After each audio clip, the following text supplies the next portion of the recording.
Greetings and welcome to School Turnaround and Prevention using Community Psychology Principles to Guide Second Order Change.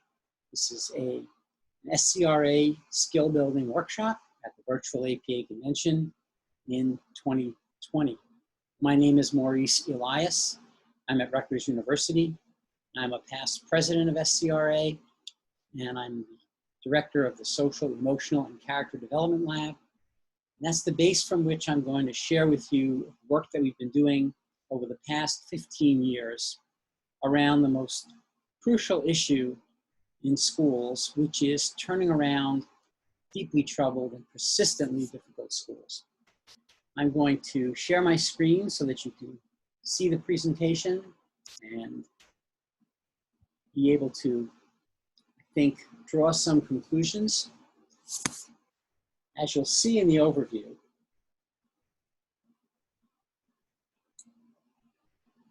which we'll get to in just a moment. School turnaround is a question of equity.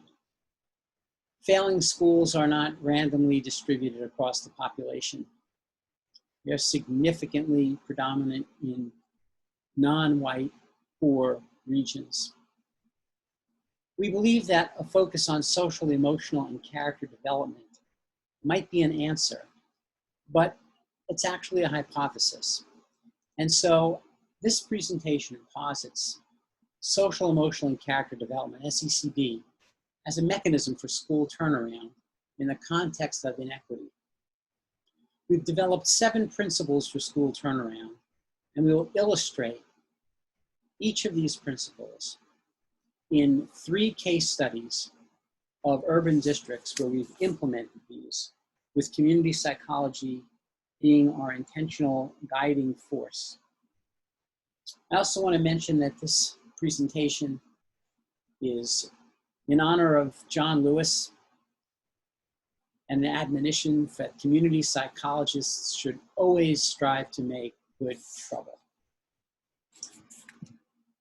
The reason why school turnaround is so difficult is because community psychology is both the key to success and an explanation of the frequent sources of failure. This is extremely hard to do. Community psychology shows us the way, but quite honestly, it also shows us why the way hasn't worked. So here are the core defining values of community psychology. And these aren't just defining values. These are actually methodological tools. It's a focus on individual and family wellness, not just adequacy, but wellness. It's about building a sense of community.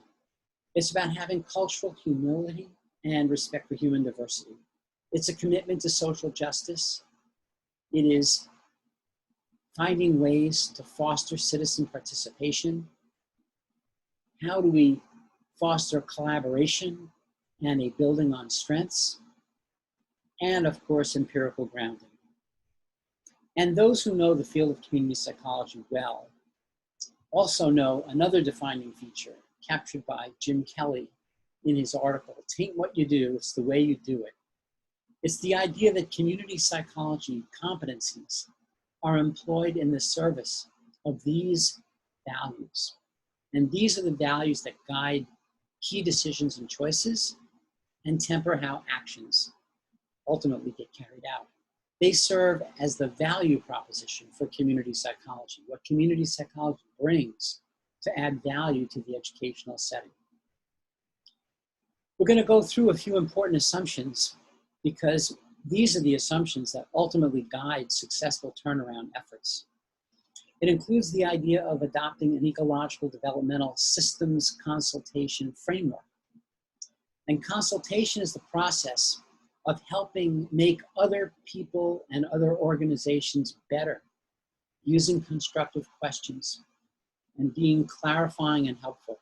It is definitely not an expert model.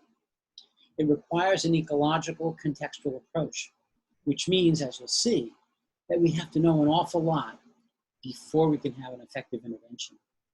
And at the end of the day, it is an ethical and moral act to be a good consultant because it requires courage. It requires us to sometimes shake things up and cause good trouble if we're going to get to second order change. And second order change is really the goal. It's lasting systems change in roles, goals, relationships, and power structures.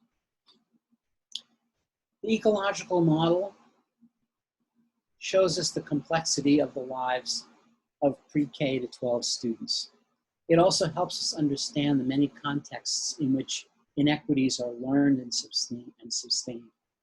The macro system, the exosystem, organizations, localities, families, microsystems, the school itself, all of these things in a continuously failing school serve to create an ecology that when the kids go into that and teachers go into that is not set up for success.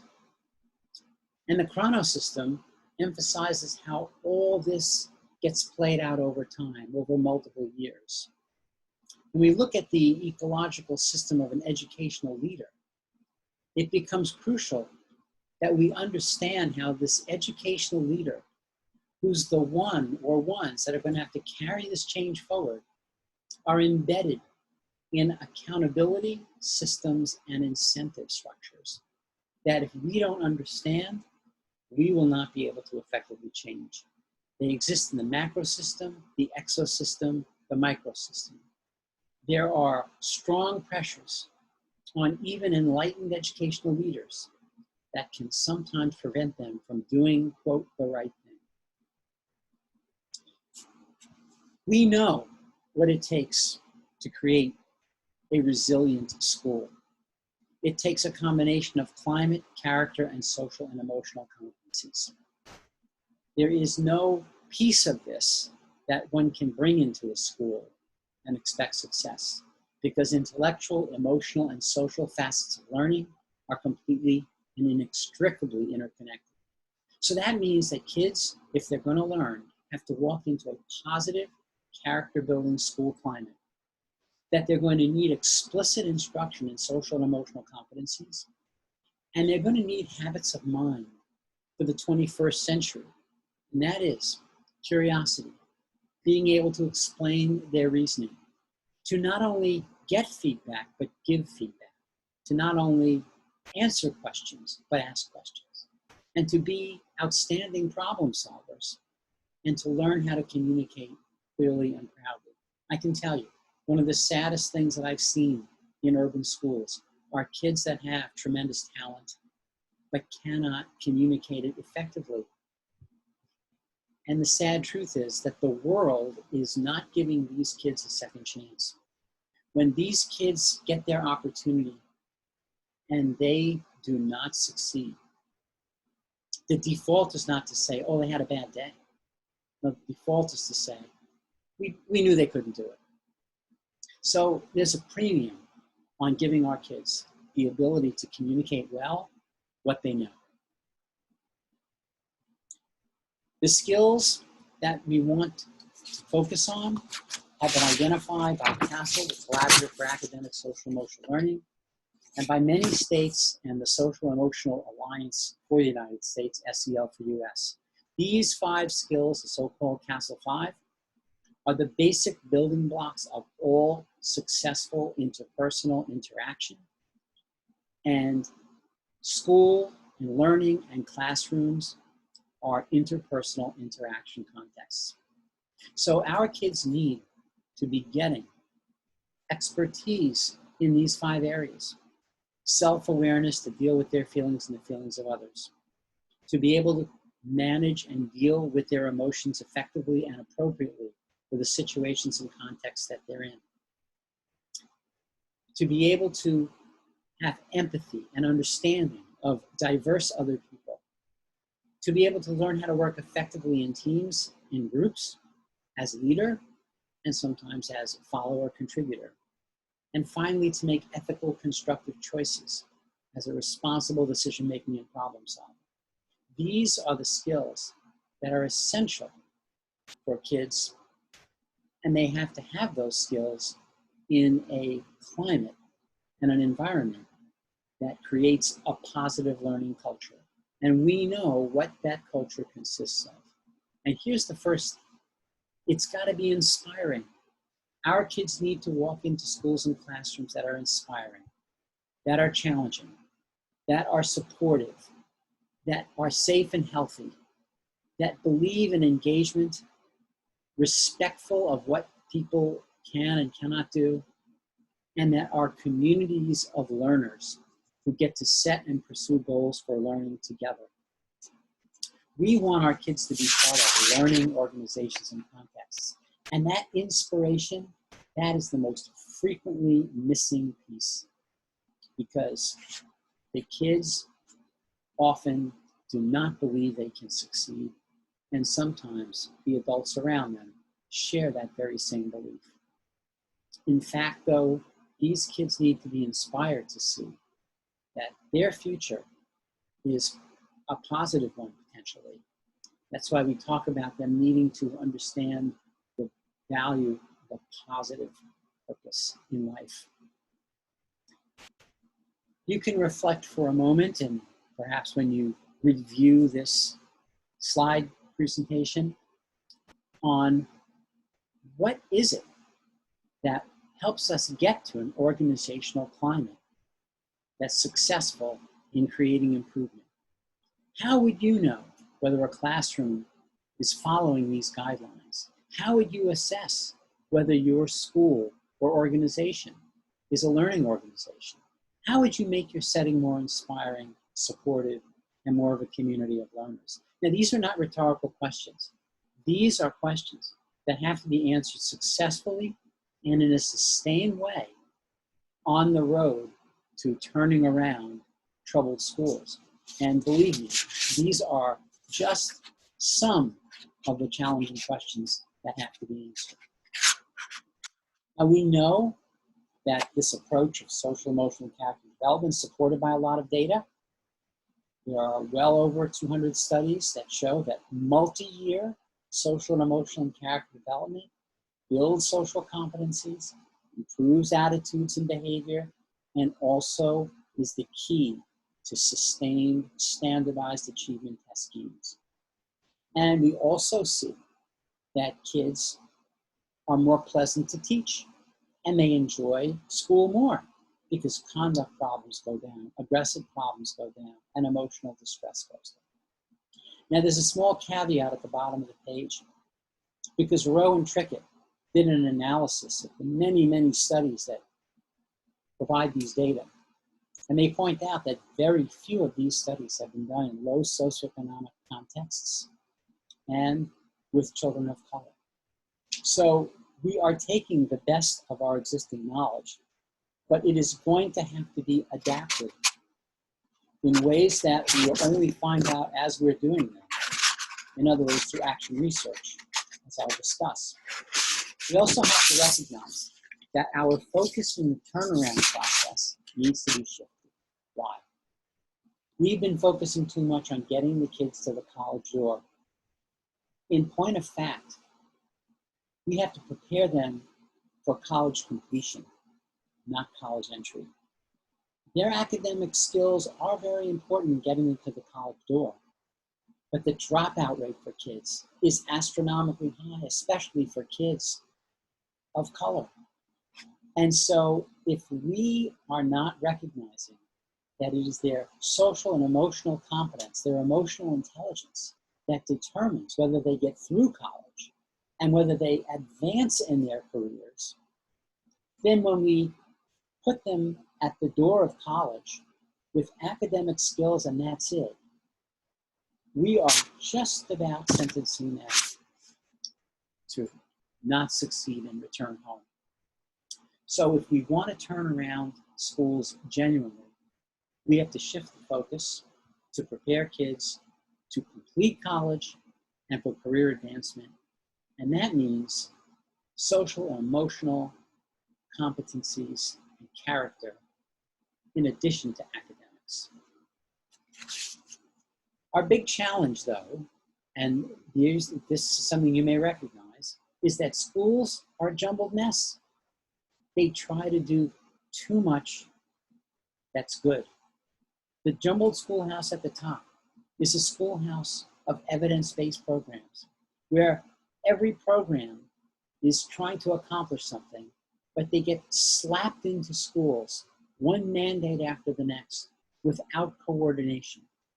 And so very quickly, the whole does not exceed the sum of its parts. I was talking to a superintendent's conference, and the superintendent raised his hand and says, I got it, I got it. I said, what do you got? He says, it's like gardening. I said, I'm from the Bronx.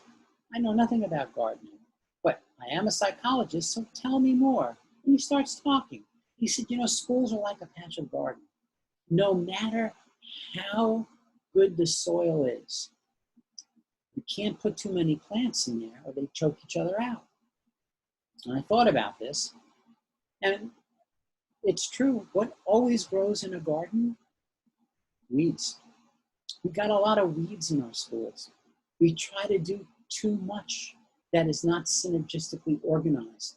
And so when we go into schools to try to turn them around, our goal is the schoolhouse on the bottom.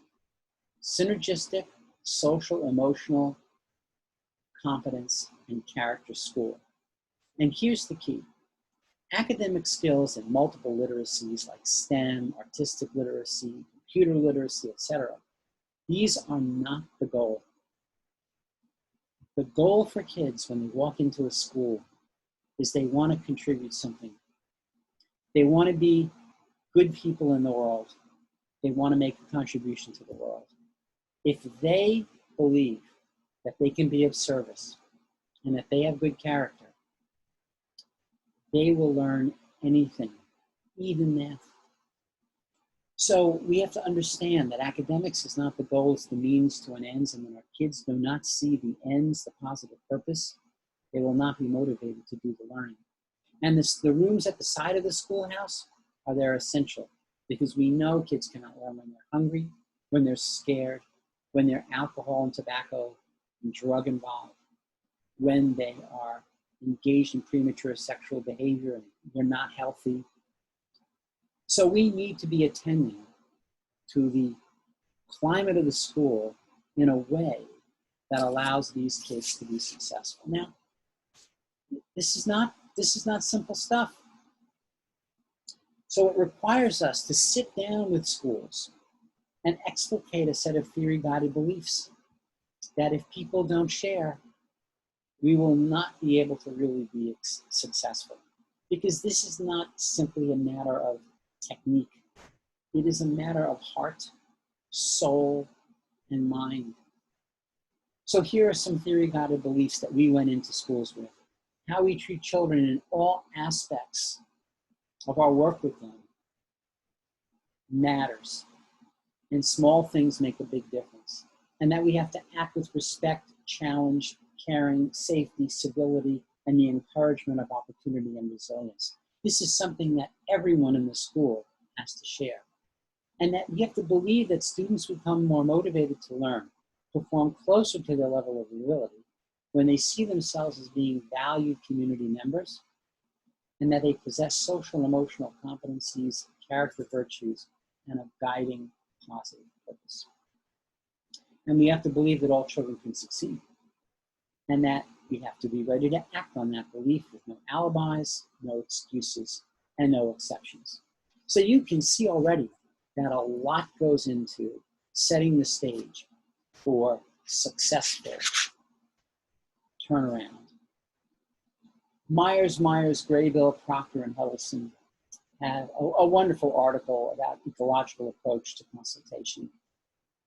And they point out that school-based organizational consultation is a set of relationships where the team is going to have to work with staff, administrators, non-professional staff, parents, and community members. In other words, the entire ecological system.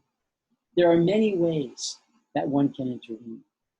It can be focusing on the leadership. It can be on problem solving. It can be on relationships, climate. There are many starting points, but every one of these points ultimately has to be met. And this is why you'll see in our 7 principles for turnaround in our examples, this needs to be a very much of a sustained and supported effort. Now, Jim Kelly, who passed away recently, one of the great giants of community psychology and a personal mentor to me, always referred to consultation as being like improvisational jazz. And the consultant's task is to weave these elements together, to take the players that are there and to somehow create harmonious music. And the consultant does this through an informed feel. It is not unstructured, but it is not strictly scripted. And so consultants, through ongoing relationships and being embedded in the context, as well as experience in related contexts, get a feel for these people, get a feel for the players, and begin to see what kind of music can they make together. And it may be that the consultant's accumulation of related experiences that makes them valuable to a setting, and not necessarily only their technical expertise. So as you're probably starting to get the idea, there is no cookie cutter formula for school turnaround. It is an ongoing process.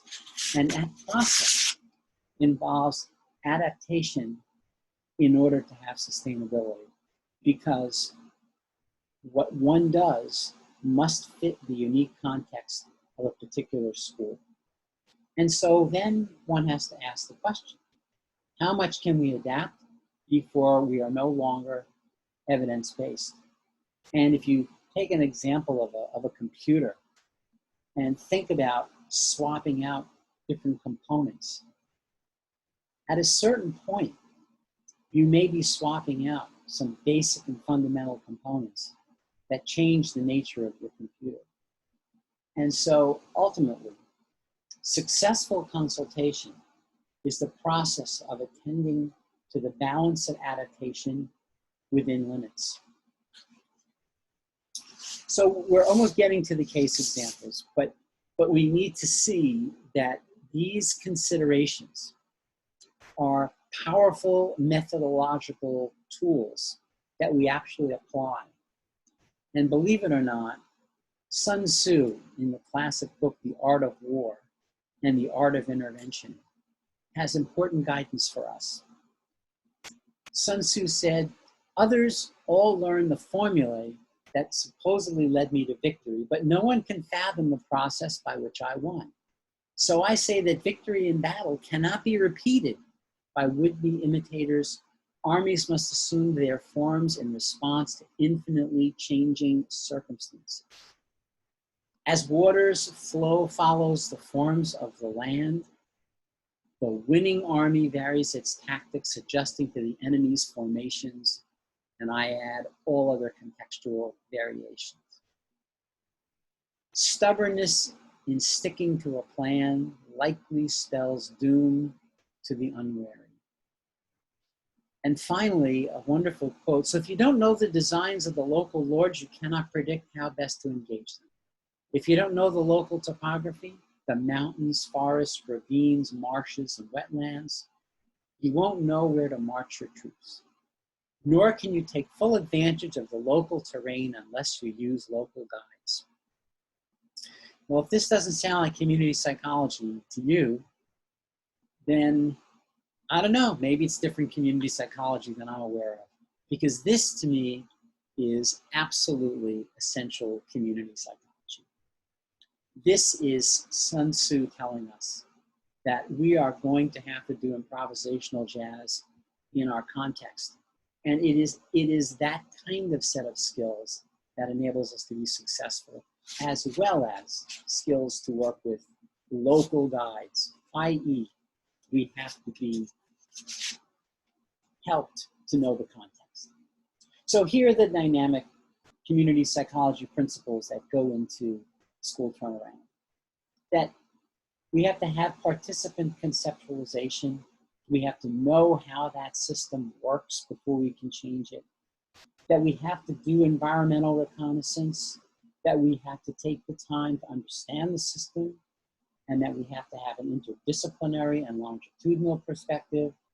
and that indeed our presence in the setting creates new contexts, and we have to make sure we adapt to that, ultimately for the point of developing an enduring structure and building the capacity of the system to carry on its own success and adaptations. And so we have to be very well aware of the action research cycle. We have to be alert to whether the innovations we eventually design affect all of the population, or whether we have to keep going back and designing so that we get part of the population that is not responsive to the intervention at first. And the whole process of diffusing an innovation is not going to be something where we take what we did in this setting and do the same thing elsewhere. What we take is this process of community psychology informed action research, and that is what we bring elsewhere. And in doing that, we create implementation support systems, ongoing support systems that expect a learning curve among people in the setting as they transform themselves from one kind of an organization to another kind of organization. The kind of organization that is a learning, caring, supportive, effective organization. And this is not something that happens easily or quickly. And yet, without an implementation support system, no intervention that we try is going to be sustained. It's the implementation support system that creates the variations. So now we're ready to take a look at the school turnaround case studies.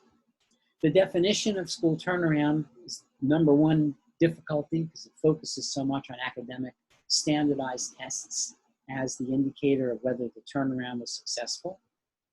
And we propose broadening the outcome measures to include other measures of change, including the climate of the school, and including other products that kids generate that show that they've been learning effectively.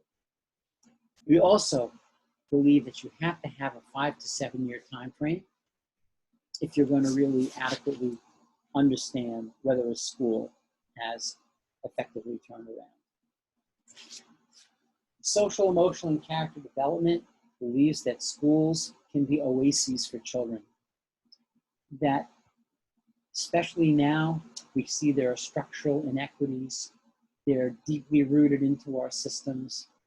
They are not going to yield quickly, but schools can change faster than the wider systems. And they can be oases for children. They can be places where kids go for 180 school days and maybe some time in the summer. And they can learn social, emotional, and character competencies. So the SECD framework is the one that we used in the schools that we dealt with.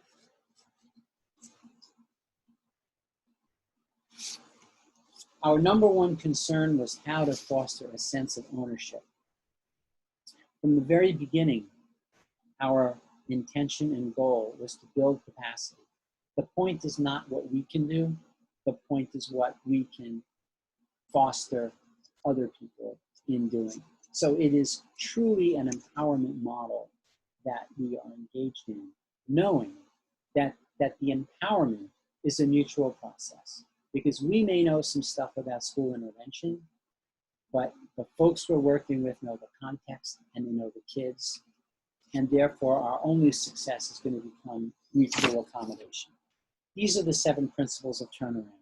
Success comes in phases, that this is a task of ethical and moral responsibility and equity. It's not optional, that you have to have a leadership team that needs to learn and grow together, that there has to be a compelling school identity to hold people together, that youth need to have engaged, meaningful roles in the school, that those who are trying to turn around need to be networked with others who have similar mission, and that they have to connect the social and emotional character development work that they're doing to their existing mandates. In other words, this can't be some kind of an add-on.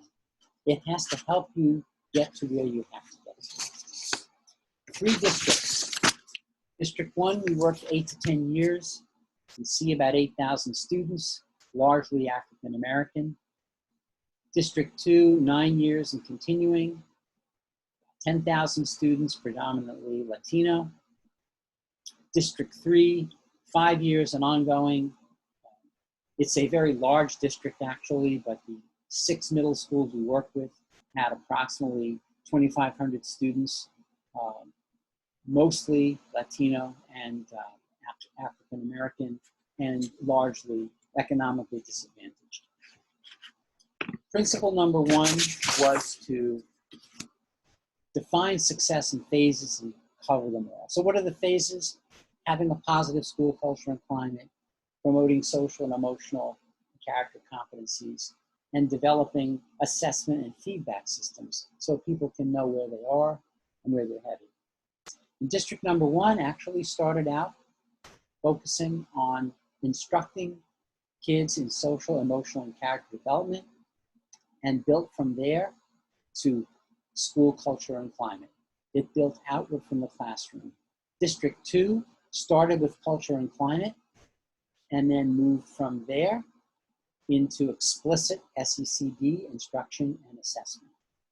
And District 3 put in systems for climate assessment and SECD instruction. So again, the order is not critical. It depends on the strengths of the district, and you have to build inward or outward from wherever you start. Making it a task of ethical and moral responsibility, that commitment had to come from the top in each case. The superintendent in District 1 expertly enacted this principle by linking SEL with a strongly held school motto. The District 1 schools, in partnership with the community, shall do whatever it takes for every student to achieve high academic standards, no alibis, no excuses, no exceptions. And social and emotional learning and character were defined as whatever it takes for the kids to have high academic standards. So it was clear to everyone that this was a moral mission. And in fact, the superintendent referred to his staff as mission warriors. Principle 3, building a leadership team. Now the team needs to have teachers, counselors, and an administrator. They need to meet regularly. They need to be effective, i.e. they need to have agendas, they need to have notes, they need to have action plans. And believe it or not, this is probably the single thing that if it's not there, there's no way to have success. The leadership team is key, and it has to be a team because when individuals leave, there has to be enough of a core left to sustain the work. District 1, the superintendent assigned an SEL administrative liaison. Each school among the 10 had a site coordinator. Each grade level had captains. So there was a hierarchical structure of accountability leading up to the superintendent. District 2, elementary and middle schools established school culture and climate committees and sent representatives to a district-wide committee, and they were supported by SECD consultants at the school and district level. In District 3, they designated instructional support responsibilities. So the leadership team was really an instructional leadership team, and there are designated point persons so that anyone, any staff member would know who it was they needed to go to in order to get implementation support. And there was an SECD consultant at each school. This is an example of District 1's SEL organizational structure. As you can see, there's a line going to the superintendent that included an SEL resource teacher, district liaison, coordinating committee, school-based captains, and various other folks who are organized to serve in that leadership role. Principle 4, create and communicate a compelling school identity. Oh, this is the reason why people are going to come to this building. What does your school stand for? Schools must stand for something. If kids and staff are going to feel a sense of purpose in walking into the building. So in District 1, they adopted the concept of laws of life. And they had all students writing, drawing, singing, creating their laws of life, the laws by which they wanted to live. That became a shared community value. The kids would write laws of life essays that were read and presented to the entire community. And community celebrations of these kids were just the most amazing things to behold. In Districts 2 and 3, the schools were motivated to become schools of character. That's what they wanted to be. That was their school identity. We are a school of character and social emotional competence.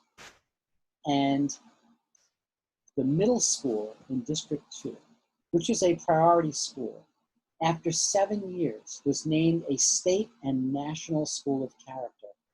And its trajectory was such that it first accomplished that, and then the academics followed.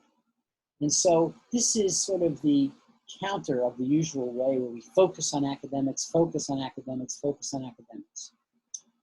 But here, from a community psychology perspective, we were guided by those values of focusing on strengths, of focusing on social justice, collaboration, wellness. So we helped the kids, helped the staff recognize all the good that they were doing and all the good that they could do. And as they began to identify as a school of character, that created the motivation to learn and get better. And so these are the powerful dynamics of schools having a compelling identity that they share and promulgate to the community. Principle 5, engage and empower youth with meaningful roles in the schools. Well, here again, how are we going to prepare our youth for active citizenship if they are not starting to follow the words of John Dewey and living it in their schools? So in District 1, the kids' participation in the laws of life was given great meaning. They were interviewing local heroes. They were presenting to the business community and parents. They got personal letters from the superintendent praising what they were doing. The youth felt fully participatory in what was happening in these schools. And in District 2 and 3, the kids not only felt participatory, but their SECD curriculum contained action-oriented pedagogy. In other words, these kids were helped to become problem-solving teams. And when schools had issues like gangs, like drugs, like cheating, like cyberbullying, the kids were empowered to be part of the solution. Their perspective came to be valued by the adults, and they became partners in what happened in the school. And this is something attainable in any school. And I've been involved in literally hundreds of schools where kids have gotten this kind of empowerment. By itself, it's not going to turn around a school, but it is certainly something that no school should see as an obstacle. Principle 6, network with others on similar mission. So district level coordinating committees connected schools within districts 1 and 2. So again, in the large district, we brought our people together. Some schools in District 2 were linked to regional SEL school support networks. So they met with people out of their district. District 3 schools were networked through their contacts with the SECD lab and the creation of cross-school showcases for student projects. So even though they did not really have a coordinating structure, they had a lot of opportunities to share with other schools what they were doing. Principle 7, connect SECD to existing mandates. So these connections varied according to the mandates in the various districts, but SECD curriculum was linked to anti-bullying mandates, writing requirements, substance abuse prevention, discipline system, health and social studies requirements, and even language arts requirements. So in each case, it became clear to many parts of the school that social and emotional and character development was the means to achieve existing goals, not something added on to the plate. It really was the plate. So when we try to take a step back, these 7 principles are touchstones. They are not a script. And the overarching message is one of context maximization and optimal feasible implementation. In other words, we can only help the schools move as far and as fast as they are capable of. That's why capacity building becomes so crucial. That's why this is not a matter of technique, as it is a matter of understanding and giving the teachers and administrators the time to learn and grow and understand, and not just carry out an intervention. And collaborative ongoing implementation support is something that is crucial because change and difficulty always beset schools. We're having an APA virtual conference because of COVID-19. Schools have to cope with this, whether they open virtually, or live, or hybrid. And so collaborative ongoing implementation support is essential as schools deal with whatever it is they have to deal with. The analogy that I like to use, or one analogy that I like to use, is that the architect draws up the plans, but how it looks in reality depends on facts on the ground. And so the plans are important. They provide guidance, but at the end of the day, more than just the plans are going to be necessary. So the 3 districts, in District 1, contextual factors ultimately undid a lot of the positive turnaround outcomes. However, the superintendent, who was forced to leave for political reasons, was selected to work in another district with ethnic disparity issues. And over 4 years, he recreated his process and successfully implemented what happened in District 1 in a new setting and obviously in a newly tailored way. And that effort was sustained after his departure. In District 2, 8 years into the turnaround, they are in a realm of sustainable positive change. They have school committees that function. They have a commitment to SEL. They've got district commitment to SEL, and they are definitely on the road. And District 3, after 5 years, is at a pivotal point. Schools that began the intervention are continuing.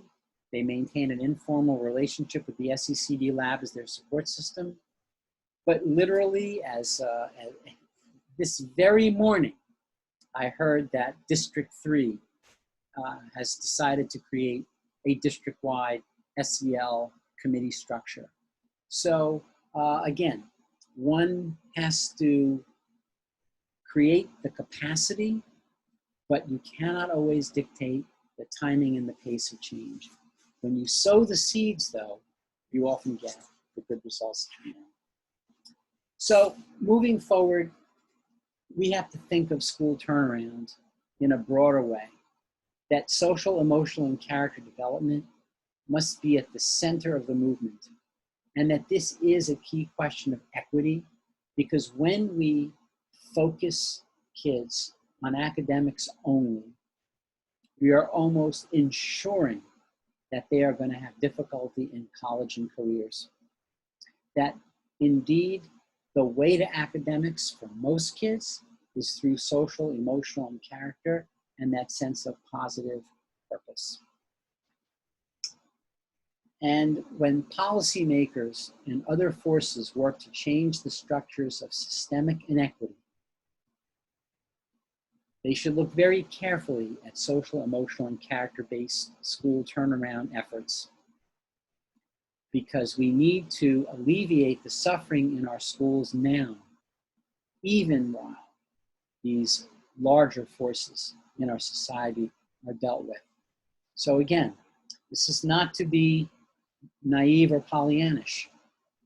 There's no question that the larger social structural issues are difficult. But right now, we can begin to improve things for the kids who are in school right now while we work on the larger systemic changes. We have to move on both of those fronts. We cannot avoid focusing on the big picture for the moment, and we cannot focus on the big picture only and neglect the kids who are in our systems now, whose futures are at stake. So there are several analogies that I'll share with you. Number one is a quilt, warm quilt. You know, quilt is made up of different pieces. And so if you take the pieces of a quilt and you put them on top of somebody, the question is, how do these pieces of a quilt ultimately help someone feel warm? Well, the obvious answer is they have to be stitched together. And so it is in a school. All these different pieces have to be stitched together. But how many pieces will it take before you will start to feel warm? Well, the answer is you don't know. That different schools may need a different number of pieces before they start to feel warm, but they will know when they start to feel warm. Schools know when the culture and climate changes in a way that changes people's experience within the school.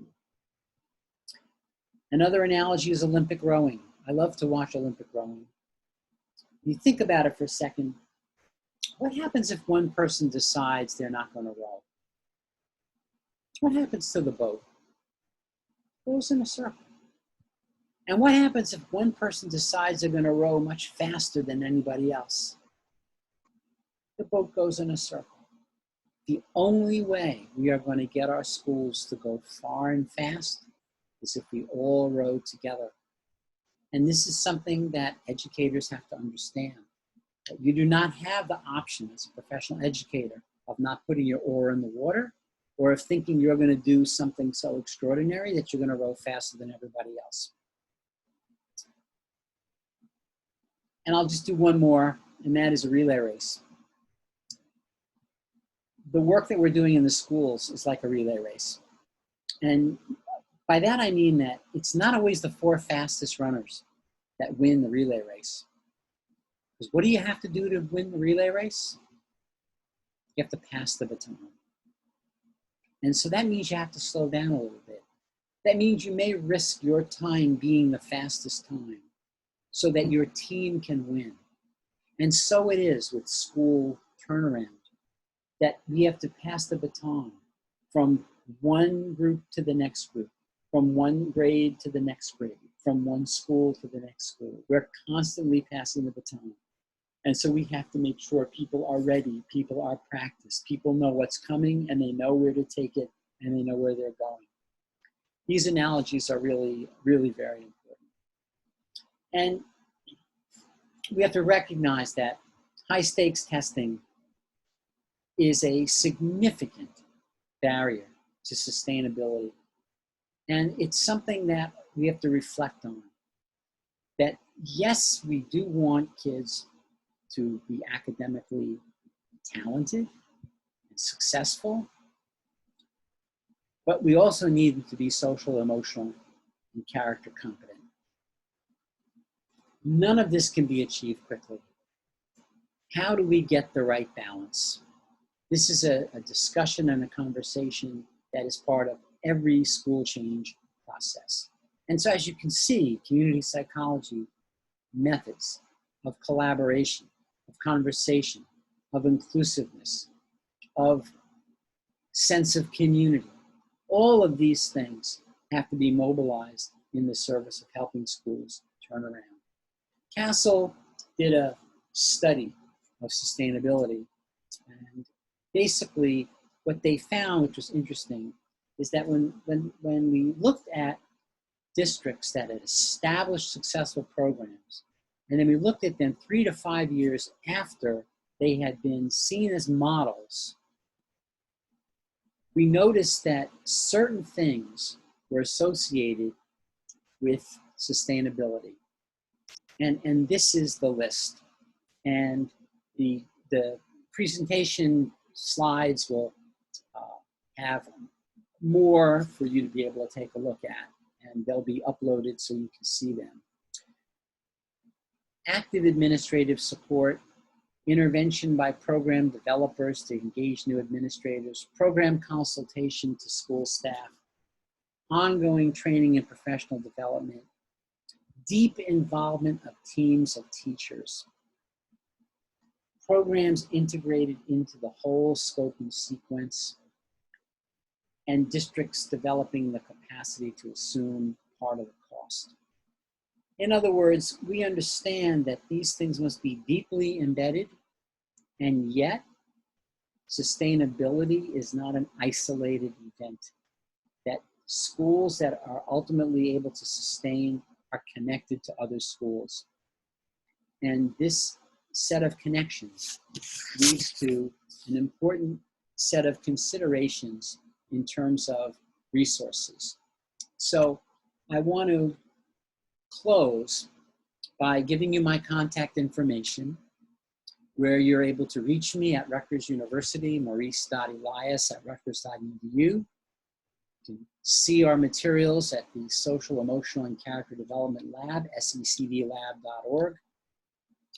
That there are wonderful resources at the lab, at castle.org, at movethisworld.org for school turnaround.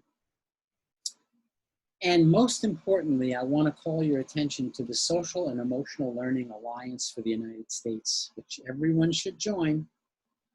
This basically is a networking structure of multiple states growing, where implementation support is shared. Within all of these states, there are networks of practitioners that share their successful work so that people do not have to reinvent the wheel. And if you happen to be in Pennsylvania and you're trying to work in an urban school and no one else in Pennsylvania seems to have an answer for what you're dealing with, well, then you can go to the rest of the network. You can go to New York, you can go to California, you can go to Texas, you can go to Michigan.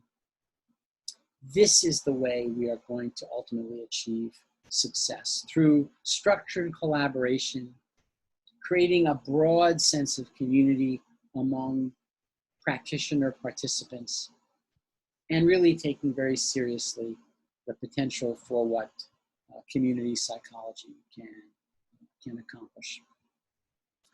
So I want to thank you for the opportunity to present, and I hope that you will follow up, and I will be putting the PowerPoint as a set of documents that you will be able to access as you wish. Thank you very much for your time.